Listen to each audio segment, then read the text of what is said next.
بسم اللہ الرحمن الرحیم۔ السلام علیکم ورحمۃ اللہ وبرکاتہ۔ عابد رہنے چینل کی طرف سے آج میں اپنے دوستوں کو رسول اللہ صلی اللہ علیہ وآلہ وسلم کا بہت ہی پیارا فرمان بتاؤں گا۔ اس سے پہلے میں اپنے تمام دوستوں سے گزارش کروں گا کہ اس ویڈیو کو آپ نے آگے ضرور شیئر کرنا ہے۔ تو شروع کرتے ہیں۔ بسم اللہ الرحمن الرحیم۔ حضرت ابو ہریرہ رضی اللہ تعالیٰ عنہ بیان کرتے ہیں کہ رسول اللہ صلی اللہ علیہ وآلہ وسلم نے فرمایا، دو کلمے ہیں جو زبان پر ہلکے ہیں اور میزان میں باری ہیں اور اللہ کو بہت محبوب ہیں۔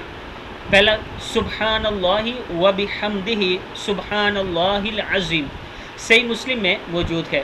کیا؟ سبحان اللہ و بحمدہ سبحان اللہ العظیم۔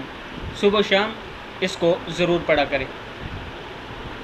اس ویڈیو کو بھی آپ دوستوں نے آگے ضرور شیئر کرنا ہے۔ السلام علیکم ورحمۃ اللہ وبرکاتہ۔